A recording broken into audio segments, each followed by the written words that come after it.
धन्यवाद संतोष जी और हमारे सारे कोर लीडर। बहुत सारे हमारे बीच नई ऑडियंस होगी, डिस्ट्रीब्यूटर होंगे।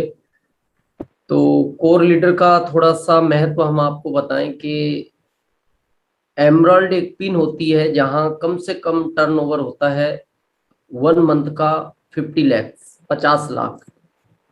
50 लाख से ये शुरू होता है सफर एमराल्ड का। हमारे बीच एमराल्ड हैं, स्टार एमराल्ड हैं, रूबी है। तो ये जितने भी आपको को होस्ट हमारे दिखाई दे रहे हैं, ये सारे हमारे एमराल्ड के ऊपर का जो लेवल है वो हमारी एक फ्रीडम टीम का हिस्सा होते हैं। कंपनी भी उनसे सजेशन लेती है, सीनियर भी सजेशन लेते हैं और उन्हीं के आधार पे फिर फील्ड की जो भी स्थिति है वो निर्धारित की जाती है। तो वापस अगेन थैंक्स सारे को लीडरों को और हमारे टेक्निकल अचीवर, चाहे वो पर्ल हो, स्टार पर्ल हो, हमारे रॉयल्टी अचीवर्स, हमारे वाइटल पिन अचीवर्स। आज का टॉपिक बहुत इंपॉर्टेंट है और डायरेक्ट सेलिंग मेथड को व्यक्ति करता इसी चीज के लिए है, दो चीजों के लिए करता है। पहला रॉयल्टी, सेकंड सिक्योरिटी। सिक्योरिटी हो सकता है हम फिर कभी किसी अगले संडे बात करेंगे, लेकिन आज का जो हमारा टॉपिक है वो है रॉयल्टी। तो रॉयल्टी के बारे में बहुत आज आपको क्लियरिटी पता लगेगी कि डायरेक्ट सेलिंग मेथड में क्या महत्व है और जिंदगी में रॉयल्टी का क्या महत्व है। हो सकता है आज 2 4 5 मिनट ज्यादा हो सकते हैं, वैसे तो कोशिश हम करते हैं इस प्रोग्राम को 1 घंटे की 10 बजे, लेकिन हो सकता है 2 4 5 मिनट ज्यादा हो जाए क्योंकि आज हम इस फंडे को बहुत क्लियरिटी समझेंगे। और सेकंड, आप सबसे एक निवेदन है, किसी की भी मीटिंग में आप रहें तो मीटिंग को कभी भी पूरा सुने, मीटिंग को कभी अधूरा नहीं सुनना चाहिए। क्योंकि अगर एक भी पॉइंट आपसे छूटता है और वो पॉइंट फील्ड के अंदर अगर आपसे लोग पूछते हैं और अगर आप उसका उत्तर नहीं दे पाते तो फिर आपके लिए बहुत बड़ा चैलेंज खड़ा हो जाता है। इस सिस्टम में हमेशा आपकी अपलाइन आपको एक चीज बताती होंगी, ये 3 शब्दों पर टिका हुआ सिस्टम है। पहला लर्निंग, यानी आपको जितना कोशिश की जाए उतना सीखना है। सेकंड टीचिंग, सीखने के बाद आपकी टीम को सिखाना है। और तीसरा अर्निंग, फिर आप अनलिमिटेड इस सिस्टम से अर्निंग ले सकते हैं। लेकिन हम गलती क्या करते हैं, हम कई बार लर्निंग ही अच्छा लेना नहीं चाहते। देखो लाइफ का एक नियम है, बहुत ध्यान रखना। अगर अच्छे स्टूडेंट बनोगे तो फिर आप एक अच्छे टीचर बन सकते हो। अच्छे श्रोता बनोगे तो आप एक अच्छे वक्ता बन सकते हो। लेकिन अगर आप एक अच्छे स्टूडेंट नहीं बने तो आप अजीबोगरीब टीचर बन जाओगे। आज थोड़ा समझते हैं अजीबोगरीब टीचर। एक क्लास चल रही थी, सारे बच्चे बैठे हुए थे, आप और हमारी तरह उस क्लास में। टीचर आए, टीचर ने बच्चों को पूछा, बच्चों एक ट्रेन उत्तर से दक्षिण की दिशा में जाती है, बताओ मेरी उम्र कितनी है। तो सारे बच्चे सोचने लगे कि उत्तर से दक्षिण की दिशा में ट्रेन, इससे उम्र का कोई लेना देना तो है नहीं, ये तो प्रश्न ही बड़ा अजीबोगरीब पूछ लिया। लेकिन ऐसा प्रश्न क्यों पूछा? क्योंकि उन टीचर को भी पूरा नॉलेज नहीं था। क्यों नहीं था? क्योंकि वो कभी भी क्लास में टाइम पर नहीं पहुंचे, पहुंचे तो क्लास कंप्लीट नहीं हुई उसके पहले निकल आए। तो उन्होंने कभी भी अपने टीचर को ध्यान से सुना ही नहीं। जब ध्यान से नहीं सुना तो वो अच्छे स्टूडेंट तो थे नहीं। अब अच्छे स्टूडेंट नहीं थे तो अजीबोगरीब टीचर बन गए। तो उन्होंने जब ऐसा प्रश्न पूछा तो बड़े बच्चे आश्चर्य में पड़ गए, बोले ऐसा ये क्या प्रश्न है और इसका क्या उत्तर है। लेकिन एक लड़का बहुत इंटेलिजेंट था, उसने हाथ खड़ा किया, बोले सर मैं बता सकता हूं आपकी उम्र कितनी है। टीचर बड़े खुश हुए, बोले बताओ। बोले सर आप 40 साल के हो, 40 ईयर। टीचर सोचने लगे आज तक मेरी उम्र का किसी को पता नहीं, इस बच्चे को कैसे पता है। तो उन्होंने कहा यार बेटा बहुत इंटेलिजेंट हो तुम, इस क्लास के सबसे होनहार बच्चे हो, लेकिन एक बात बताओ, तुम ये कैसे जानते हो कि मैं 40 साल का हूं? उसने कहा सर मेरा एक दोस्त है, उसकी उम्र 20 साल है और वो आधा पागल है। आप सब समझ गए होंगे। उसने कहा सर अगर मेरा दोस्त 20 साल का हाफ है तो इसका मतलब आप कंप्लीट हो। तो जिंदगी में अजीबोगरीब टीचर कभी नहीं बनना, हमें नहीं बनना, आपको नहीं बनना। हम सब एक अच्छे स्टूडेंट हैं और हम सब कोशिश करते हैं टाइम पे आप आते हैं। और आपको पता है कि अभी फिजिकली प्रोग्राम चालू हो गए हैं, तो अब डिजिटली हमने प्रोग्रामों को कम कर दिया है। अब पहले हम हर संडे करते थे किसी भी टॉपिक को लेकर, लेकिन अब हम एक संडे हम करेंगे, एक संडे सरोज करेंगे, क्योंकि ये फैमिली का बिजनेस है। अगले संडे सरोज का प्रोग्राम रहेगा, फिर उसके अगले संडे हमारा रहेगा, फिर सरोज का रहेगा। इस तरह ये प्रोग्राम चलेंगे जब तक गवर्नमेंट की गाइडलाइन के अनुसार हमें फिजिकली प्रोग्राम करने की अनुमति नहीं मिलती। लेकिन छोटे छोटे प्रोग्राम फिजिकली होने लगे हैं, तो इसलिए इन डिजिटल प्रोग्रामों को थोड़ा कम कर दिया गया है। और आज जिस टॉपिक पे हम बात करने वाले हैं आपको बताया गया होगा और आप एक्साइटेड भी होंगे क्योंकि बहुत इंपॉर्टेंट टॉपिक है ये। शायद स्क्रीन शेयर हो गई हमारी।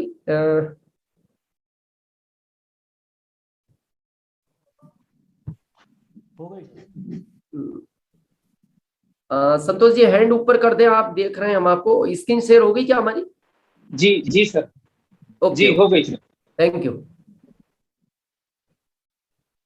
आज का जो हमारा टॉपिक है रॉयल्टी का क्या महत्व है, आइए जाने। बहुत लोगों को हम सुनते जरूर है रॉयल्टी रॉयल्टी रॉयल्टी होती क्या है, बस लोग सोचते हैं रॉयल्टी मिलती है, लेकिन ये कैसे मिलती है, क्यों मिलती है, किन लोगों को मिलती है, क्यों लेना चाहिए, नहीं मिलने से क्या नुकसान है, मिलने से क्या फायदे हैं, आज उन सारी चीजों पर हम डिस्कस करेंगे। तो आज हम बात करेंगे रॉयल्टी के महत्व की। आदमी जब अपनी अर्निंग करता है, इनकम को जनरेट करता है, तो वो दो तरह से करता है, कोई भी व्यक्ति हो। फर्स्ट होती है एक्टिव इनकम, सेकंड होती है पैसिव इनकम। 90% लोग एक्टिव इनकम पर ही काम करते हैं और वो एक्टिव इनकम ही लेते हैं, क्योंकि पैसिव इनकम हर व्यक्ति को नहीं मिलती, या ये कह सकते हैं हर व्यक्ति लेना नहीं चाहता। अब आप कहेंगे पैसिव इनकम जब एक अच्छी इनकम होती है, फिर इसको कम लोग क्यों लेना चाहते हैं? क्योंकि इसके लिए शुरू में मेहनत चाहिए और इसके लिए पैशंस चाहिए, इसके लिए थोड़ा सा आदमी को धैर्य रखना पड़ता है। और भारत का व्यक्ति विशेषकर पैशंस नहीं रखता, वो ये चाहता है कि बस मेरे को रिजल्ट तुरंत आने चाहिए, और जब वो रिजल्ट नहीं आते तो वो पैसिव इनकम की तरफ फोकस नहीं करता, वो एक्टिव इनकम की तरफ फोकस करता है। तो आज हम समझते हैं दोनों इनकमों को। एक्टिव इनकम किन किन चीजों से मिलती है, ज्यादातर लोग क्यों लेते हैं, पैसिव क्यों नहीं लेना चाहते, और किन किन लोगों को पैसिव मिलती है। एक्टिव इनकम पहली मिलती है, यानी इनकम को प्राप्त करने के लिए हमें हमेशा एक्टिवली काम करना पड़ता है, उसको हम बोलते हैं एक्टिव इनकम। हमेशा एक्टिव रहना पड़ता है, जिस तरह पहली शुरुआत यहां से। ये व्यक्ति आप देखना 9 से 5 वर्क करता है, और ये आप चौराहों पर खड़े हुए देखेंगे ये भीड़, ये 7 बजे से इकट्ठे हो जाते हैं, ये लेट नहीं होना चाहते। इनको पता है 9 के बाद शायद हमें कोई एक्सेप्ट नहीं कर पाएगा। इनको 9 से 5 के टाइम में 300 रुपीज, अलग अलग स्टेट में अलग अलग रेट हो सकता है, वो मिलता है घंटे के हिसाब से। कुछ लोग इसमें ऐसे भी होते हैं जिनका आधे दिन का काम होता है, आधे दिन काम करते हैं, आधे दिन की अपनी 150 रुपए लेके चले जाते हैं। सबसे पहली एक्टिव इनकम में मेहनत ये लोग करते हैं। सेकंड जॉब, वो कोई सा भी जॉब हो, वो प्राइवेट हो या गवर्नमेंट जॉब हो, वो भी एक्टिव इनकम है। आपको सीरियसली अपना वर्क करना पड़ता है टाइम पे। आप पहले देखते थे ना, पहले अटेंडेंस होती थी, कंपनियों में भी होती थी, स्कूलों में कॉलेजों में होती थी, लेकिन अभी कंपनियां भी और गवर्नमेंट थंप ले आई कि अब आप बहाना नहीं बना सकते, मतलब एक्टिव आपको रहना ही पड़ेगा। अगर एक्टिव इनकम चाहिए तो टाइम पे पहुंच के आपको अपना थंप लगाना पड़ेगा, नहीं तो हो सकता है उस दिन कोई पेनल्टी आपको लग जाए या उस दिन की सैलरी आपकी कट हो सकती है।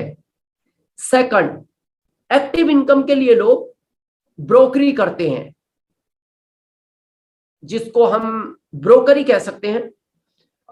ये डीलिंग कराते हैं, एक्टिवली बड़ा सीरियस टाइम पे पहुंचते हैं, किसी को घर दिलाना, प्लॉटिंग दिलाना, कारों को दिलाना, इस तरह की एक्टिव इनकम के लिए लोग ये वर्क भी करते हैं। फोर्थ, आप किसी ऐसे प्रोफेशन में चले जाएं जैसे डॉक्टर, आप इसके लिए पढ़ाई करते हैं लगभग 15 से 20 साल और एक्टिवली करते हैं, टाइम पे कॉलेज अटेंड करना, टाइम पे कंपटीशन में भाग लेना, टाइम पे अपनी तैयारी करना एग्जाम की, हर चीज एक्टिवली करते हैं। क्योंकि एक्टिव इनकम का मतलब ये होता है आपको हर समय हर चीज में बहुत एक्टिव रहना पड़ता है। लेकिन यह एक बहुत सोचने का विषय है। व्यक्ति पढ़ा, सब कुछ किया एक्टिव इनकम के लिए, और ऐसी कई घटनाएं घटी है। ये हार्ट के बहुत स्पेशलिस्ट डॉक्टर थे, हैं अभी। एक ऑपरेशन की कीमत थी इनकी 1 लाख, लेकिन किसी एक्सीडेंट में इनके दोनों हाथ चले गए। इनके अंदर टैलेंट है, इन्होंने 15 से 20 साल पढ़ाई भी की है, सब कुछ जानते हैं डॉक्टरी के बारे में। लेकिन आपको क्या लगता है अब ये ऑपरेशन कर पाएंगे? नहीं कर पाएंगे। ऑपरेशन तो छोड़ दो, शायद कोई इनसे इंजेक्शन लगवाना भी पसंद नहीं करेगा। यानी एक्टिव इनकम के लिए इतनी मेहनत करने के बाद भी किसी भी समय किसी भी तरह का चैलेंज आ सकता है। एक एक्टिव इनकम के लिए आदमी इस तरह की प्रोफेशन में भी चला जाता है। यहां भी आपको बहुत टाइम के साथ बड़ा एक्टिव रहना पड़ता है। आप देखते हैं बहुत एक्टिव रहना पड़ता है। कहीं कोई हादसा, अभी कुछ समय पहले हम वाराणसी गए थे, अवधेश जी हमारे बीच वाराणसी से, संतोष जी भी जानते हैं उस बारे में। कैंट स्टेशन के बाहर एक बहुत बड़ा ब्रिज था और वो गिर गया, और कई घटनाएं उसमें घटी। तो ये बड़ा जिम्मेदारी का काम है। यानी एक्टिव इनकम आसान नहीं है, लोग पसंद भी करते हैं लेकिन आसान नहीं है। बहुत एक्टिव हर चीज का ध्यान रखना पड़ता है, बहुत सीरियस रहना पड़ता है। कोई छोटी सी घटना पूरा क्लेम उस मेन इंजीनियर के ऊपर आ जाता है। इस सारी एक्टिवली इनकम में जितना हम टाइम डालते हैं उतना हमारा पैसा बनता है। ये सब आप अच्छी तरह जानते हो, इस चीज को बहुत ज्यादा डिस्कस करने की जरूरत नहीं है। एक्टिव इनकम अगर हम करते रहते हैं तो हर व्यक्ति एक चीज चाहता है, ये पिक्चर आप देखेंगे तो आपको क्लियर होगा। वो ये चाहता है मेरा बुढ़ापा अच्छा निकले जब मैं इस एज में जाऊं। लेकिन एक्टिव इनकम के बाद इस तरह की पिक्चरें मिलती है और ये रियल हैं। क्योंकि जिस दिन आपने अपना वर्क करना बंद कर दिया एक्टिवली, क्योंकि अब शरीर है, इसकी एक एनर्जी लेवल है जितने समय ये काम कर सकता है। एक टाइम पे ये थकेगा, थक गया, और जब आपका काम बंद हो गया, ये इस तरह की स्थिति हो गई। इन्होंने आवाज लगाई अपने बच्चे को, या और परिवार में कोई होगा, लेकिन किसी ने कोई रिप्लाई नहीं दिया। इनको प्यास लगी थी, गिलास इनका यहीं रखा था, उसको उठाया इन्होंने, उसमें पानी नहीं था। फिर इन्होंने आवाज लगाई, और अब ये उस घर की तरफ निगाहें गाड़े बैठे हैं, शायद कोई आए और मेरे को पानी दे। ये तो पानी की पोजीशन, अभी खाना वाना तो बहुत दूर की बात रही। क्यों हुआ ऐसा? ऐसा इसलिए हुआ क्योंकि ये एक्टिवली इनकम पर ही शुरू से इनका फोकस था। जब तक ये एक्टिवली काम करते रहे, इनके परिवार में इनकी वजह से जो पैसा आ रहा था, तब इनका सम्मान था, इनको टाइम पे खाना मिलता था, टाइम पे चाय मिलती थी, टाइम पे पानी मिलता था। लेकिन जब शरीर ने साथ छोड़ दिया तो एक्टिव इनकम वालों की इस तरह की पोजीशन हो जाती है। अब आती है पैसिव इनकम। इसके लिए शुरू में आपको लगभग 5 ईयर, हम 5 ईयर बोलते हैं, अभी तो वो पोजीशन 5 ईयर वाली नहीं रही, अभी तो 3 ईयर में ये कोर्स कंप्लीट हो जाता है। लेकिन 5 ईयर अगर एक्टिव रूप से आप काम करते हैं, वहां तो आप 40 ईयर एक्टिव काम करते हैं, 40 ईयर। लेकिन यह 5 ईयर अगर एक्टिव रूप से काम करते हैं तो आपकी जो पैसिव इनकम है, ये देख रहे हैं आप पीछे, पैसिव इनकम का अर्थ ये होता है कि आप सो भी रहे हैं तो पैसा कंटिन्यू आ रहा है, सोते हुए पैसा आता है। आज जो लोग आरसीएम में है, रात को सोते हैं ना, तब भी इनको पैसा आता है, 24 घंटे इनको पैसा आता है। लेकिन ये कब आया? जब इन्होंने शुरू के 5 ईयर पैसिव इनकम के लिए एक्टिव काम किया, सीरियसली काम किया। बहुत दुख होता है हमें, कई बार हम सोचते हैं पता नहीं लोग पूरी लाइफ एक्टिव काम करना पसंद करते हैं। आप देखो, बैंक में वो टाइम पे पहुंचता है क्योंकि आज थंब का सिस्टम हो गया, कॉलेज में वो टीचर टाइम पे पहुंचता है, लेकिन यह 5 ईयर के लिए भी वो सीरियस नहीं है। क्यों ये सीरियसनेस जरूरी है? आगे आगे जब हम चलते जाएंगे बहुत कॉन्सेप्ट आपको ये क्लियर होता जाएगा। पैसिव इनकम बहुत सारी चीजों से आती है। ऐसा नहीं है कि हम आरसीएम की आज बात कर रहे हैं, डायरेक्ट सेलिंग मेथड की, बहुत चीजों से आती है। कैसे?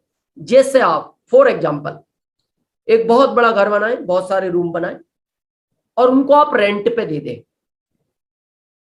ये भी एक अच्छी पैसिव इनकम है, लेकिन गारंटी नहीं है। इस महामारी में ये इनकम भी फ्लॉप हो गई और ये वायरल चल रहा है, और भी बड़े आ सकते हैं। कई बार इसमें रिस्क रहता है कि लोग खाली नहीं करते मकान को, और सुना होगा आपने इसके ऊपर कोर्ट केस चलता रहता है, प्रॉपर्टी का बहुत लंबे टाइम चलता है। लेकिन ये एक रेंटल इनकम भी पैसिव इनकम का एक रूप है, इससे भी काफी लोग जनरेट करते हैं इस इनकम को। सेकंड, पैसिव इनकम के लिए लोग फिक्स्ड डिपॉजिट कर देते हैं। ये बुरी चीज नहीं है, लेकिन आप देखते हैं कि जिस तरह के कंपटीशन बैंकों में हो या इस दुनिया में हो या भारत में हो, धीरे धीरे डिपॉजिट की परसेंटेज की रेट कम होती जा रही है। पहले आपको पता है, बहुत टाइम पहले आप पूछोगे अपने पिताजी या दादाजी से,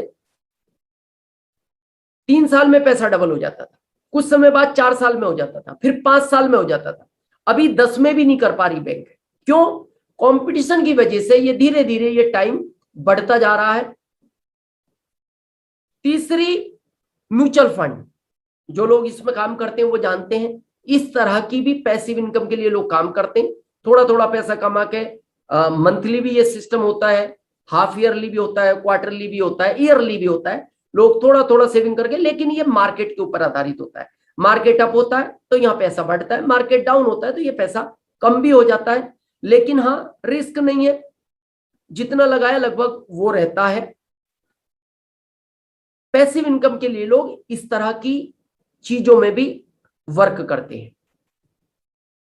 एक पैसिव इनकम के लिए लोग फ्रेंचाइजी टाइप सिस्टम करते हैं। 3-4 शॉप बनाई, उनको रेंट पे दे दिया या फ्रेंचाइजी दे दी अलग अलग, तो ये इनकम यहां से भी जनरेट होती है। एक आजकल चल रहा है पेंशन प्लान, आप देखते होंगे एलआईसी भी कर रही है, बैंकें भी करने लगी कि भाई बुढ़ापे में, जैसे आपने वो पिछली फोटो देखी थी कि वेट ना करना पड़े, तो पेंशन प्लान के लिए भी लोग अपनी उस समय इनकम को जुटाते हैं और अच्छा खाते नहीं, हालांकि शरीर का तो नुकसान होता है, और पैसा इकट्ठा करके वो एक पेंशन प्लान की तरफ कर देते हैं। एक पैसिव इनकम के लिए लोग आजकल, यंग जनरेशन इस पर भी काम कर रही है, लेकिन ये भी बहुत टिपिकल है, वेबसाइट बनाना, यूट्यूब, इन चीजों में भी लोग वर्क करते हैं, लेकिन इन चीजों में इतने लोग हो गए कि यहां भी कंपटीशन हो गया, यहां बहुत ज्यादा स्कोप आज की तारीख में नहीं मिल पा रहा। या फिर पैसिव इनकम के लिए एक ये होता है, बहुत बड़ी आपकी खेती है और आपको लगता है बाद में मेरे बच्चे भी करते रहेंगे, लेकिन ये भी बहुत परमानेंट चीज नहीं है, क्योंकि ये प्राकृतिक के ऊपर आधारित है। और आपने कई बार देखा है फसल 3-3 बार लोगों को बोनी पड़ी है, और कई बार तो वो फसल काट ही नहीं पाए, कई जगह ऐसा होता है। तो ये इसके लिए लोग काम तो करते हैं, लेकिन बहुत गारंटेड नहीं है, क्योंकि आजकल पहले अच्छा था ये, लेकिन आज पता है क्यों हो गया? क्योंकि साइंस रिसर्च करते जा रहा है नई नई चीजों के, तो प्रकृति के साथ छेड़छाड़ है।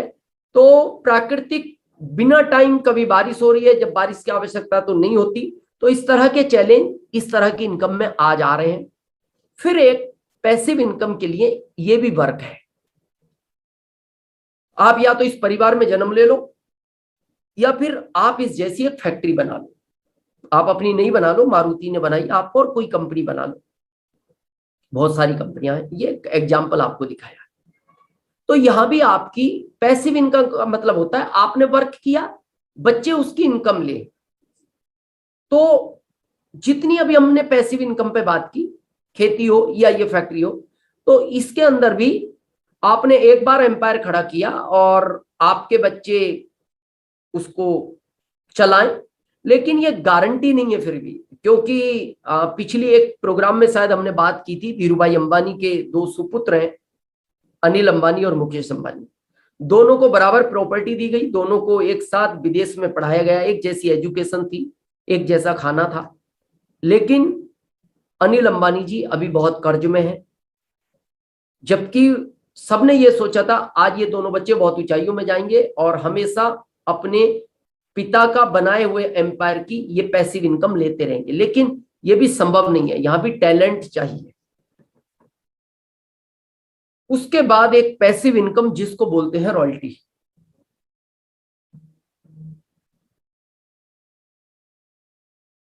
ये बहुत इंपॉर्टेंट इनकम है। क्यों है? क्योंकि इसके अंदर जो अभी पिछली हमने पिक्चरें देखी है, इस तरह का रिस्क नहीं है। वर्क वहां भी किया है, वर्क यहां भी करना है, ये लॉटरी सिस्टम नहीं है, लेकिन वहां वो सारे एम्पायर खड़े करने की आवश्यकता नहीं है। या एम्पायर कोई और खड़ा करेगा, आपको सीरियसली एक एजुकेशन के साथ, अपनी टीम के साथ और एक डुप्लीकेशन वर्क को करना है। अब हम समझते हैं ये रॉयल्टी क्या होती है और ये रॉयल्टी कैसे मिलती है, किन किन को मिलती है और कितने प्रकार की ये रॉयल्टी होती है। पहली रॉयल्टी मिलती है लेखक को। इसमें भी बहुत समय देना पड़ता है। आप इजी मत समझो कि आपने कुछ लिखा लोग आसानी से पढ़ ले। जैसे उपन्यास, बहुत सारी ऐसी बुकें जिनको आप लिखो और उसके बाद अगर लोग पढ़ते हैं उसको खरीद कर, तो उसकी रॉयल्टी मिलती है। जैसे मुंशी प्रेमचंद जी ने एक उपन्यास लिखा, लोगों ने पढ़ा, उनके घर रॉयल्टी गई। लेकिन आपको क्या लगता है, आप और हम अगर लिखें कुछ, तो लोगों को तो छोड़ दो, हम कहते हैं घर वाले ही नहीं पढ़े, क्योंकि उसके लिए बहुत टैलेंट चाहिए। सेकंड रॉयल्टी एक सिंगर को मिलती है। क्या ये अनुभव से ली जा सकती है? हाँ, अनुभव काम करता है, लेकिन बहुत कम परसेंट। इस रॉयल्टियों को बोलते हैं गॉड गिफ्टेड। हमारा अपना मानना है कि ये गॉड गिफ्टेड रॉयल्टियां होती है। जैसे गला आपका भी है, गला हमारा भी है, गला इनका भी है, गला लता मंगेशकर जी का भी है। ये लोग जब उस गले से गाते हैं, गला तो सबका ही सेम है, लेकिन ये लोग उस गले से गाते हैं तो इनको रॉयल्टी मिलती है। आप और हम गाएं तो टमाटर आ सकते हैं, रॉयल्टी तो नहीं आएगी। क्यों? क्योंकि इन लोगों का गला जो है ना, गॉड गिफ्टेड है, आपका हमारा नहीं है, हमारी वो आवाज निकल ही नहीं सकती। तो अब ये गॉड गिफ्टेड है तो इसमें कुछ चेंज नहीं किया जा सकता। थर्ड, इसके लिए माइंड बहुत फास्ट चाहिए। आप एक अच्छे वैज्ञानिक बन जाए और बल्ब जैसी किसी और नई चीज का आविष्कार करें।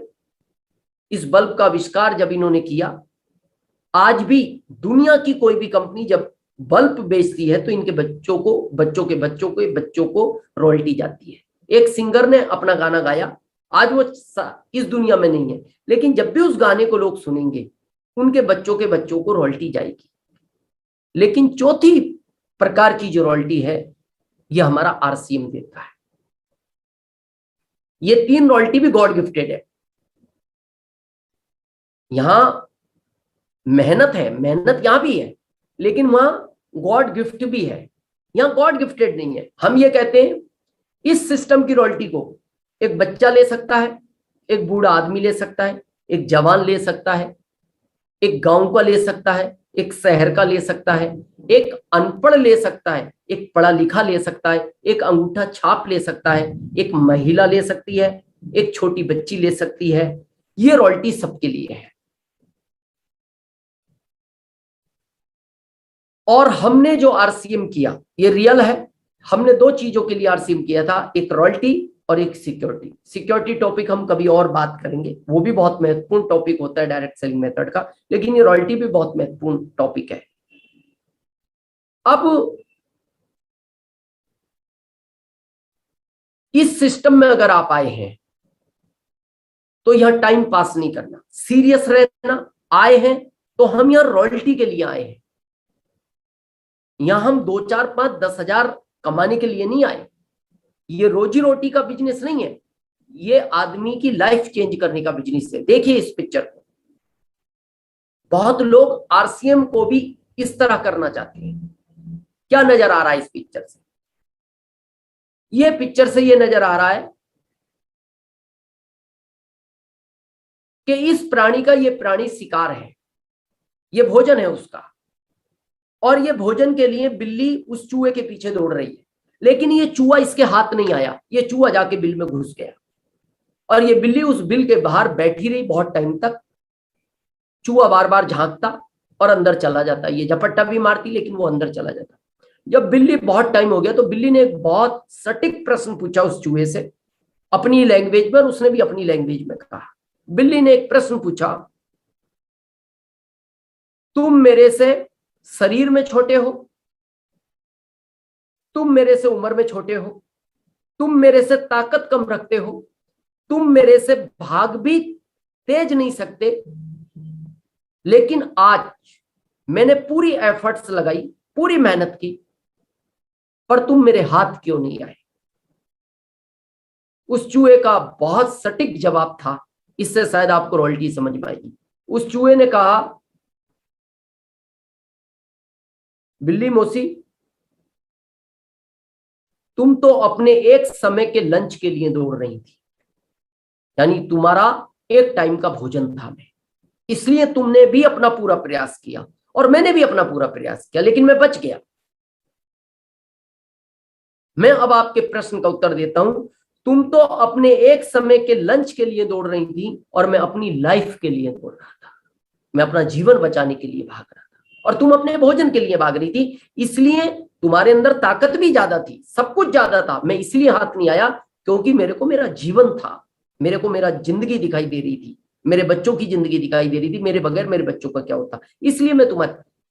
आरसीएम को बहुत लोग, हम देखते हैं जब हम सीनियरों से बात करते हैं कि आपके ग्रुप का, तो बोलते हैं सर लोग स्पिरिट से काम नहीं कर रहे, लोग थोड़े सीरियस नहीं है। क्यों? वो आरसीएम को भी एक लंच की तरह कर रहे हैं। ठीक है, 10 5 20 25 हजार 50 हजार 1 लाख आने लगेंगे, चलो एक अच्छा काम हो जाएगा। आरसीएम लंच के लिए नहीं बना, आरसीएम जिंदगी बनाने के लिए बना है। लंच के लिए तो वो बैक काम थे जो हमने शुरू से देखे, ये लाइफ बनाने के लिए। अगर आप इसको लंच के लिए करोगे तो पिक्चर ऐसी रहेगी। ये लोग लंच के लिए तो काम किया इन्होंने, वो बूढ़े हो गए, अब ये बेटा कर रहा है, उनका बेटा तैयारी में है। अगर आरसीएम को भी लंच के लिए करोगे तो ये पिक्चर इस तरह रहेगी। लेकिन आरसीएम को 5 साल लाइफ के लिए करोगे तो ये पिक्चर इस तरह रहेगी। आपको फैसला लेना है कि इस सिस्टम को आप लंच के लिए करना चाहते हैं या फिर आप लाइफ के लिए करना चाहते हैं। हमने लंच के लिए नहीं किया, हमने पहले दिन से इसको लाइफ के लिए किया। और सीनियर जानते हैं, या जितने भी हमारे कोर लीडर बैठे हुए हैं एमरल्ड एंड अबाउट, जब कंपनी के पास एक प्रोडक्ट था, 7वें महीने हमने रॉयल्टी ली, 7 मंथ। आज लोगों को 2-2 साल हो जाते हैं तब वो रॉयल्टी नहीं ले पाते। क्यों? क्योंकि वो इस सिस्टम को इस चीज के लिए कर रहे हैं। लेकिन हमने लाइफ के लिए किया तो हमारी पिक्चर इस तरह होगी सारी। तो आपसे भी रिक्वेस्ट है, आप इसको लाइफ के लिए करें। कैसे मिलेगी आपको आरसीएम की रॉयल्टी? पहला, अगर आपको आरसीएम की रॉयल्टी चाहिए और अपनी लाइफ को चेंज करना है, अभी जैसे फिजिकल मीटिंगें शुरू हो गई हैं, हमारे कोर लीडर सब अपने अपने गवर्नमेंट की गाइडलाइन को ध्यान रखते हुए फिजिकली डिस्टेंस के साथ, जो गवर्नमेंट का रूल है उसके साथ छोटी छोटी फिजिकल मीटिंगें चालू कर दी। आपके एरिया में कभी भी कोई मीटिंग होती है, आपको वो मीटिंग कभी भी मिस नहीं करना। रॉयल्टी का ये पहला रूल है, अगर आपको रॉयल्टी चाहिए। सेकंड, अगर फिजिकल नहीं हो रही, जैसे आज हम डिजिटल जूम पे बात कर रहे हैं, तो आज बहुत सारी कंपनी की जूम मीटिंग होती है। आज हर संडे 6 बजे प्रोग्राम रहता है कंपनी का। आज उसमें पीके सिंह जी थे हमारे कोर लीडर। या हमारे एक यूनिक एजुकेशन के प्रोग्राम होते हैं, हर एक सैटरडे प्रोग्राम रहता है, एक सैटरडे ट्रेनिंग प्रोग्राम रहता है, आप उनसे अटैच रहें। यानी रॉयल्टी चाहिए तो पहला रूल है, आप कैसी भी मीटिंग हो उसको मिस ना करें, चाहे वो डिजिटल हो चाहे वो फिजिकल हो। सेकंड, बहुत इंपॉर्टेंट चीज है, फैमिली को इन्वॉल्व करें। फैमिली को आप स्पष्ट बताएं कि मैं इस कॉन्सेप्ट को कर रहा हूं। इसमें सबसे ज्यादा विरोध फैमिली ही करती है और सबसे ज्यादा सपोर्ट भी फैमिली करती है। ऐसा नहीं कि हमारी फैमिली ने शुरू दिन से सपोर्ट किया, शुरू में हमें भी चैलेंज आए, लेकिन हमें जब हमारी अपलाइन ने समझाया कि दिनेश, तुम जब तक फैमिली को इन्वॉल्व नहीं करोगे, जब तक आप इस सिस्टम को बड़ा नहीं कर सकते। जब हमने फैमिली को इन्वॉल्व किया, बहुत जल्दी हमने इन्वॉल्व कर लिया, और उसी का कारण है कि आज हम इस मुकाम तक हैं। आज हमारी इतनी बड़ी टीम में इतनी बड़ी बड़ी पिने हैं, इतने बड़े अचीवमेंट है, वो यही कारण है कि हम पहले दिन से फैमिली को इन्वॉल्व कर लिया। अगर आप फैमिली को इन्वॉल्व करोगे ना, आपका बिजनेस दिन दूना रात चौगुना बढ़ेगा। फैमिली को इन्वॉल्व करें, नहीं तो इसमें फैमिली बहुत बड़ा विरोध करती है। और अभी इस महामारी में सिखा भी दिया है। आज हमारे बहुत सारे लगभग कोर लीडर फैमिली पे वर्क कर रहे हैं। फैमिली का वर्क मतलब हमारी बेटियां, बेटी का मतलब एज से नहीं है, वो किसी भी एज में है, वो बेटी है। और आप देखना, इस सिस्टम में जिस फैमिली में बेटियां काम कर रही हैं, उन लोगों का बिजनेस बहुत गति के साथ बढ़ता जा रहा है। और आप सितंबर में ये आंकड़े देखेंगे कि जो पुरुष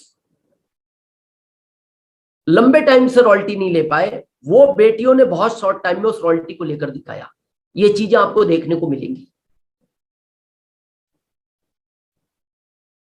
तो इसलिए अभी हमारे सारे कोर लीडर बेटियों पे काम कर रहे हैं, सरोज बेटियों पे काम कर रहे हैं।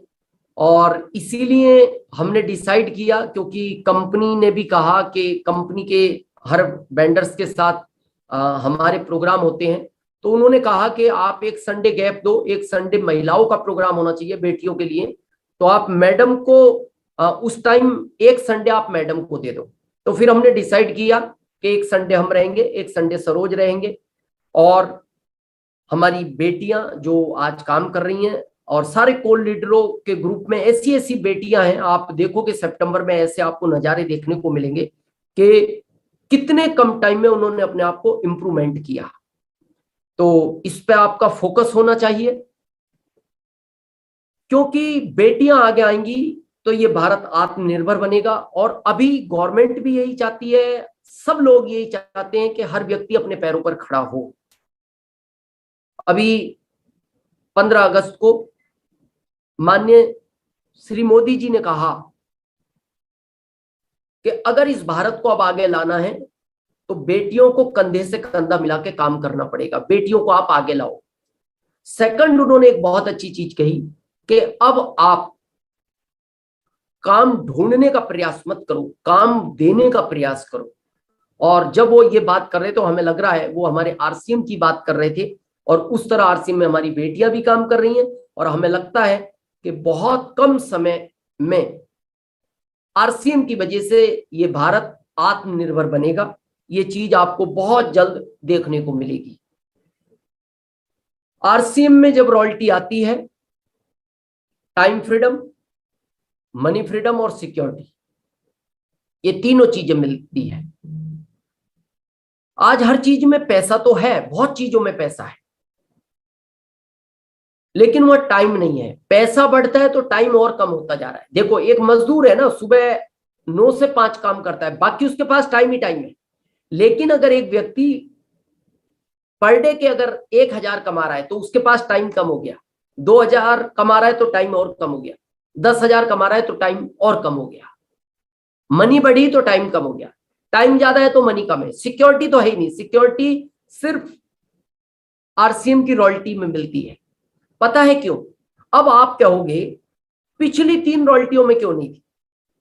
इस चीज को भी बड़े ध्यान से समझना है।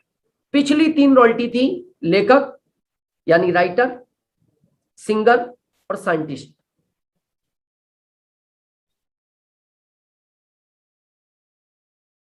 अब वैसे आपका जवाब हम समझते हैं, और आप यस नो में लिख सकते हैं कमेंट्स में अपने। लोग पुराने गाने मोहम्मद रफी साहब के, किशोर कुमार जी के या लता मंगेशकर जी के पहले ज्यादा सुनते थे या आज ज्यादा सुनते हैं? शायद आपका उत्तर होगा पहले ज्यादा सुनते थे, आज ज्यादा नहीं सुनते। आज तो ये पता नहीं गाने इस तरह के आ गए, हमें तो वो गाने समझ में नहीं आते, उस गाने का यही पता नहीं शुरू कहां से हुआ, एंड कहां से हुआ। वह बिल्कुल अजीबोगरीब गाने हैं। गाने पहले थे, लेकिन उन गानों को आज लोग कम सुनते हैं। अब सोचो, कम सुनते हैं तो रॉयल्टी ज्यादा आएगी या कम आएगी? क्योंकि कम सुनेंगे तो कम कैसेट बिकेंगी, तो रॉयल्टी कम आएगी। उपन्यास पहले लोग ज्यादा पढ़ते थे या अब ज्यादा पढ़ते हैं? पहले लोग ज्यादा पढ़ते थे, अभी ज्यादा नहीं पढ़ते, तो उनकी भी रॉयल्टी कम आएगी। लेकिन चाय लोग पहले ज्यादा पीते थे या अभी ज्यादा पीते? लोग चाय पहले कम पीते थे, अभी ज्यादा पीते। तो रॉयल्टी तो प्रोडक्ट से मिलती है भाई, उनकी कैसेट बिकेगी, कैसेट के प्रोडक्ट से मिलेगी, उनका उपन्यास बिकेगा, उस प्रोडक्ट से मिलेगी। आरसीएम की रॉयल्टी आपको चाय से मिलेगी, शॉप से मिलेगी। तो पहले लोग ज्यादा नहीं नहाते थे। आप याद करो अपने दादाजी को, कई बार 2-2 दिन नहीं नहाते थे, वो अपने वर्क में लगे रहते। लेकिन आज लोग एक दिन में 2-2 टाइम भी नहाते हैं, यानी अब सौंफ ज्यादा खर्च हो रहा है। अच्छा, पहले सौंफ भी ज्यादा यूज नहीं करते थे लोग, वैसे ही नहा लेते थे गाँवों में। तो अब चाय ज्यादा बिक रही है, सौंफ ज्यादा यूज हो रहा है, हर प्रोडक्ट जो आरसीएम के पास है वो ज्यादा यूज हो रहा है। तो ये रॉयल्टी आने वाले टाइम में बढ़ती जाएगी, संख्या बढ़ेगी, ये प्रोडक्टों की डिमांड ज्यादा बढ़ेगी। तो अब रॉयल्टी परमानेंट होगी और ज्यादा होगी, और ये महामारी में सिद्ध हो गया है। ये हमारे सारे सीनियर जानते हैं, आरसीएम ने 20 साल का रिकॉर्ड इस महामारी में तोड़ा है टर्नओवर का। जो आज तक इसका टर्नओवर नहीं हुआ वो इस महामारी में हुआ।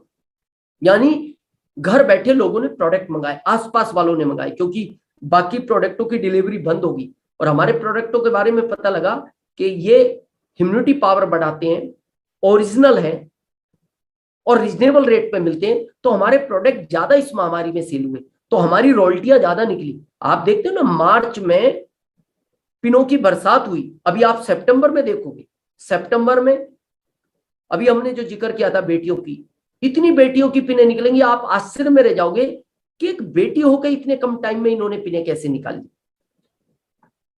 तो वो पिनें कैसे निकलेंगी? ये आरसीएम का रूप आपको 2 तारीख को भीलवाड़ा देखने को मिलेगा कि आरसीएम किस गति की तरफ जा रहा है।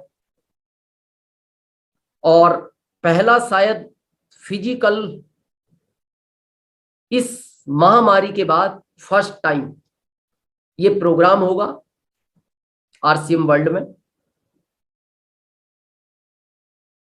और जहां से आरसीएम शुरू हुआ इस महामारी के बाद शायद ये प्रोग्राम भी वहां से शुरू हो रहा है, और आरसीएम भी नए रूप में आ गया है, तो वो प्रोग्राम भी एकदम नए रूप में रहेगा। ऐसे ऐसे अनाउंसमेंट होंगे 2 तारीख को, शायद आप सुन के दंग रह जाएंगे कि सितंबर में जो ऑडिटोरियम में पहुंच गया, क्योंकि आरसीएम नया है तो ऑडिटोरियम भी नया बना है। उस ऑडिटोरियम में जो व्यक्ति 2 तारीख को पहुंच गया, तो और जिस तरह के अनाउंस उसके सुनने को मिलेंगे, तो सितंबर में जिस पिन को वो लेना चाह रहा था वो तो आएगी आएगी, लेकिन वो सेकंड पिन भी जंप कर सकता है। हमारे ऐसे अनाउंसमेंट, कुछ हमारे वेंडर्स रहेंगे जो ऐसे सितंबर के लिए अनाउंस करेंगे। हमारे सारे कोर के सीनियर रहेंगे, emerald and above, star emerald, Ruby, बहुत सारे, और हम भी विद कपल रहेंगे। हमारा पहले प्रोग्राम नहीं था, लेकिन ये हमने इसलिए डिसाइड किया, हमारी बहुत सारी बेटियां जो पिनों की तरफ सितंबर में अपने अचीवमेंट को लेने वाली हैं, वो सारी बेटियां कोई यूपी से, एमपी से, गुजरात से, महाराष्ट्र से आ रहे हैं। तो फर्स्ट टाइम अभी तक डिजिटल ही वो प्रोग्राम सुन रहे थे, सुना रहे थे, लेकिन वो पहली बार फिजिकल मिलेंगे। और ऐसा अनाउंसमेंट आपको सुनने को मिलेगा अपनी अपलाइनों से और वेंडर्स से कि आपके बिजनेस में उस दिन के बाद 4 चांद लग जाएंगे, जब आप देखोगे ये गेट है आरसीएम वर्ल्ड का, ये इसलिए आपके लिए रास्ता खुल गया है। ये जिसने भी स्लाइड बनाई, हमें नहीं पता, उसने कहा रास्ता खुल गया है। इस तरह आरसीएम रूप ले चुका है, और वो 2 तारीख को नजारा आपको देखने को मिलेगा, और ये हम गारंटेड बोलते हैं, और ये हम इसके प्रैक्टिकल उदाहरण है, और ये हमारे सारे सीनियर जानते हैं। जिसने भी अपनी अपलाइनों के साथ भीलवाड़ा का विजिट किया है, जितनी बार किया है, वो नया अचीवमेंट लेकर निकला है, उसके हम प्रत्यक्ष उदाहरण है। हम हर महीने एक बार भीलवाड़ा जाते थे, उसी वजह से हम 7वें महीने रॉयल्टी पहुंचे, 15वें महीने टेक्निकल पहुंचे, 5वें साल हम स्टार रूबी पहुंचे, अभी मार्च में हम सफायर हुए। और हमने कहा था हम पहले दिन से सीरियस थे। कैसे सीरियस थे? हम अपने प्रति सीरियस थे। हमने अपने आप से वादा किया था कि हम एमपी के पहले रॉयल्टी अचीवर बनेंगे, हम पहले ही बने। एमपी के पहले टेक्निकल अचीवर बनेंगे, हम पहले ही बने। एमपी के पहले स्टार रूबी बनेंगे, हम पहले ही बने। एमपी के पहले करोड़पति बनेंगे, हम पहले ही बने। एमपी के पहले सफायर बनेंगे, हम पहले ही बने। हम आपसे भी कहते हैं कि इस सिस्टम को रॉयल्टी के लिए करें, टाइम खराब ना करें, और ये बहुत कीमती टाइम है 3 साल। अगर आपने 25 तक, ये 21 जा रहा है, 25 तक अगर सीरियसली आरसीएम को कर लिया, हमसे भी बड़ी पिनों को आप अचीव कर सकते हैं। इस तरह का आरसीएम आपका रूप ले चुका है, इस तरह की आपकी फैक्ट्रियां हैं, और रॉयल्टी लेने के लिए इस तरह की फैक्ट्री आपको पहले भी दिखाई थी, ये बनी। पैसिव इनकम के लिए ये फैक्ट्रियां चाहिए, लेकिन इस फैक्ट्री में पैसिव इनकम लेने के लिए आपको टैलेंट भी आपका होगा, माइंड भी आपका होगा, पैसा भी आपका होगा, लेकिन इस फैक्ट्री में पैसा आपका नहीं है। फैक्ट्री वैसी है क्योंकि पैसिव इनकम छोटी चीज से नहीं मिलती, फैक्ट्री चाहिए उसके लिए, लेकिन इस फैक्ट्री में पैसा आपका नहीं है, टैलेंट आपका नहीं है, माइंड आपको नहीं लगाना, कुछ नहीं करना, सब सिस्टम काम करेगा। केवल आपको अपनी अपलाइन को फॉलो करना है, जो आपकी अपलाइन गाइड करती है उसको डुप्लीकेशन करना है। और वो बोलती है, अभी वो कह रही है, बहुत सारी अपलाइनें कह रही हैं 2 तारीख को भीलवाड़ा आ जाओ, तो अभी बहुत लोग विचार कर रहे हैं आना चाहिए नहीं आना चाहिए, सितंबर है, टारगेट मंथ है, 4 दिन खराब हो जाएंगे। अरे वहां जाने के बाद 40 दिन का काम 4 दिन के अंदर हो जाएगा। जो 4 दिन खराब होंगे ना, वो 1 महीना आपका कवर करेंगे, ये शायद आप नहीं जानते, और जो आएंगे उनको इस चीज का एहसास होगा। तो पैसिव इनकम के लिए आपको कुछ नहीं करना, आपकी फैक्ट्रियां तैयार हैं, आपके ये प्रोडक्ट तैयार है। Quality wise, rate wise, content wise, result wise, और ये आगे बढ़ते जाएंगे। यानी रॉयल्टी कम नहीं होगी, रॉयल्टी बढ़ती जाएगी। सिंगर की कम हो रही है, लेखक की कम हो रही है, क्योंकि बल्ब का आविष्कार एक बार हो गया, बार बार करने की आवश्यकता नहीं है। लेकिन ये प्रोडक्ट नए नए और आते जा रहे हैं। शॉप एक तरह का है, जैसे बहुत डेट मैक्स यूज करते हैं, लेकिन डेट मैक्स से भी आ रही है। सेंसेशन यूज कर रहा है तो सेंसेशन से भी आ रही है, सियोना यूज कर रहा है तो सियोना से भी आ रही है। तो यहां नहाने से ही कई शॉप से आ रही है, तो ये रॉयल्टी आपकी बढ़ेगी। और ये आरसीएम की ग्रोथ है, बड़े ध्यान से देखिए आप, जो हमारे सीनियर है। 2014-15 में 8% थी, 15-16 में ये 22% थी, लेकिन 16-17 में ये 15% थी। अब आप कहोगे सर ये बीच में कम क्यों हो गई? क्योंकि 2016 में गवर्नमेंट की गाइडलाइन आई, तो सारे लोग एकदम न्यूट्रल हो गए, पूरे भारत की कंपनियों के, कि भाई पता नहीं कैसी गाइडलाइन आएगी, कितनी स्ट्रांग आएगी। लेकिन जैसी वो गाइडलाइन बनी, और आपको गर्व होना चाहिए आपके सिस्टम पे, जो गाइडलाइन बनी ना, आप उसके अकॉर्डिंग पहले से ही वर्क कर रहे थे। तो जैसे लोगों ने सुना कि जो गाइडलाइन है उसके अकॉर्डिंग तो हम पहले से काम कर रहे हैं, तो 17-18 में एकदम ये 15% से सीधा 29 गया, 18-19 में ये 30 गया, 19-20 में अभी ये चल रहा है, 20-21 और ज्यादा आपको दिखाई देगा। आप सोचो आप कितने बड़े प्लेटफॉर्म पे काम कर रहे हैं, और इंडिया में अब स्कोप है। ये देखिए ध्यान से आप, इंडिया में अभी बहुत बड़ा स्कोप है, क्योंकि इंडिया में डायरेक्ट सेलिंग मेथड 5.25% है, सबसे कम है। कनाडा में 116 है, रसिया में 153 है, थाईलैंड में 193 है। इस तरह यूएस में ये 2587.46 है, चाइना में 2540 है। आप सोचो, चाइना मतलब यूएसए से तो हमारी पॉपुलेशन ज्यादा है, चाइना से थोड़ी कम है। अगर ये चाइना में वहां तक पहुंच सकता है तो इंडिया में क्यों नहीं पहुंचेगा? और इस समय गवर्नमेंट भी फोकस कर रही है। कंपनी का अभी आपने ग्राफ देखा, कंपनी बढ़ते क्रम में है, प्रोडक्टों को बढ़ते क्रम में। 2 तारीख को वो नजर आपको देखने को मिलेगा। ऐसे वेंडर्स हमारे बीच में आएंगे कि सितंबर में उस अनाउंसमेंट को सुनने के बाद, जिसने उसको लाइव सुन लिया, तो आपके बिजनेस में सितंबर में ही 4 चांद लग जाएंगे। तो आप सोचो कि इंडिया में, क्योंकि 65,000 करोड़ का, ये एक्सपर्ट लोगों का कहना है, गवर्नमेंट का मानना है कि हम दुनिया की हर कंट्री को क्रॉस कर जाएंगे 2025 तक। आप सोचो 5.25 में ये स्थिति है, जहां मार्च में बौछार हुई पिनों की, सितंबर में होगी। तो जब हम यूएस या चाइना वाले आंकड़े को क्रॉस करेंगे, क्योंकि एक्सपर्ट लोगों का कहना है कि इंडिया क्रॉस कर जाएगा, क्योंकि इंडिया में टैलेंट है, लोगों में एक्साइटमेंट है, लोगों को अभी आवश्यकता है। तो हम कहां पहुंचेंगे आप सोच भी नहीं सकते। बस आप 25 तक सीरियस रहें, ये सारी चीजें आपको हासिल होने वाली है। ये पैसिव इनकम की हमने बात की। पैसिव इनकम का जो रिजल्ट आपको मिलेगा वो इस तरह का मिलेगा, क्योंकि पैसिव इनकम को बोलते हैं ये पाइपलाइन की तरह है।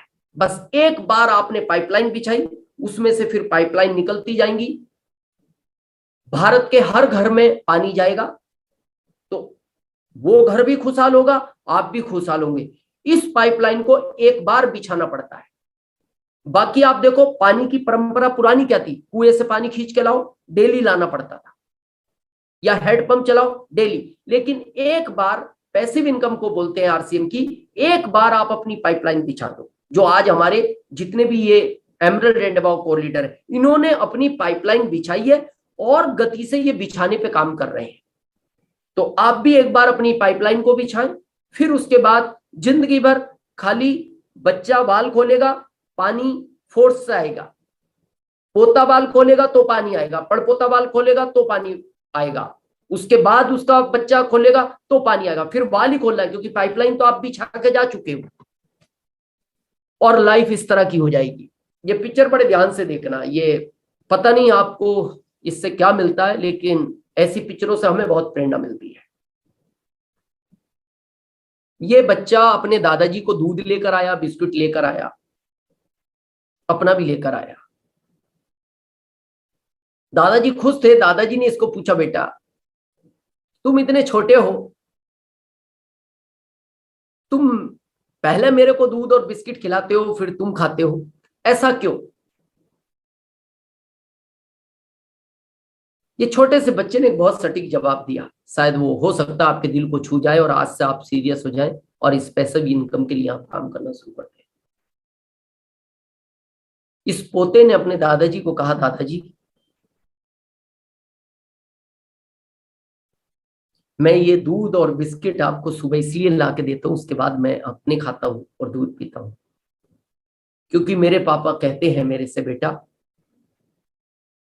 जिस स्कूल में तुम पढ़ रहे हो ना, जो कार तुम्हें स्कूल छोड़ने जाती है, जो ड्राइवर तुम्हें स्कूल छोड़ने जाता है, जिस घर के अंदर तुम रहते हो, तुम्हारे दादाजी ने ही एक ऐसा काम शुरू किया था आज के 40 साल पहले, जिसकी पैसिव इनकम आज हमारे घर में आती है। बेटा आपको पता है मैं तो कुछ करता नहीं, मैं पढ़ा तो, लेकिन मैंने बहुत सारे कंपटीशन दिए, मेरा नंबर नहीं आया, लेकिन आज हमारे घर जो खुशहाली है, हमारे घर जो पैसा आता है, तुम्हारे अच्छी ड्रेस तुम पहनते हो, अच्छे स्कूल में जाते हो, बड़ी कार से जाते हो, ड्राइवर तुम्हें छोड़ने जाता है, महंगे महंगे टॉयज हैं तुम्हारे पास, ये सब दादाजी का बोया हुआ एक बीज था आम का, जो आज वो वृक्ष बन गया और वो फल देता है हर, और तुम्हें ही नहीं देगा, तुम्हारे बच्चों को भी देगा बेटा। इसलिए दादाजी मेरे से पहले मैं आपको दूध ला कर देता हूं। अब आपको फैसला लेना है कि आप इस तरह के दादाजी बनना चाहते हैं या फिर इस तरह के दादाजी बनना चाहते हैं।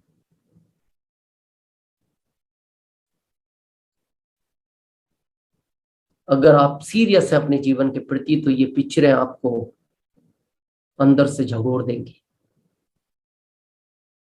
ये पानी के लिए इंतजार कर रहे हैं, इन्होंने आवाज भी लगाई, किसी ने कोई रिप्लाई नहीं दिया। अब ये ध्यान से देख रहे हैं कि शायद कोई पानी लेकर आए। एक ये पिक्चर देखिए आप, एज लगभग सेम है, लेकिन ये हष्ट पुष्ट है, खुश है। इनको पहले पोते ने दूध और बिस्किट दिए और इस पिक्चर में उनको कोई पानी देने वाला नहीं। क्यों? बस फर्क इतना था, जिस पिक्चर को अभी देख रहे हो ये एक्टिव इनकम में काम करते थे, ये एक्टिव इनकम के प्रति सीरियस थे, लेकिन इस पिक्चर को आप देख रहे हो, इन्होंने पैसिव इनकम के लिए काम किया। अब आपको सोचना है, फैसला आपका है, क्योंकि ये भारत स्वतंत्र है, हर व्यक्ति को स्वयं सोचने का अधिकार है, बोलने का अधिकार है, बस आपको फैसला लेना है। हमने आज के 18 साल पहले फैसला इस वाली पिक्चर के हिसाब से लिया था कि हम इस तरह के दादाजी बनना चाहते हैं, हम इस तरह के दादाजी बनना नहीं चाहते। आप सब लोग समय निकाल कर आए, इसके लिए बहुत बहुत धन्यवाद। नमस्कार आपको। काफी लोग, हम 2 तारीख को भीलवाड़ा मिलेंगे। काफी टीमें आ रही है, बहुत एक्साइटेड है हमारे पास, जिस तरह का फीडबैक आ रहा है, जिस तरह की तैयारियां हैं और जिस तरह के वहाँ अनाउंसमेंट होने वाले हैं, आपके बिजनेस में 4 चांद लगेंगे। ये रॉयल्टी का डीएसएम में महत्व होता है। सारी चीजों को कोशिश की हमने कि एक्टिव इनकम कहाँ से आती है, पैसिव इनकम कहाँ से आती है, और पैसिव में भी आरसिम की इनकम क्यों पावरफुल है।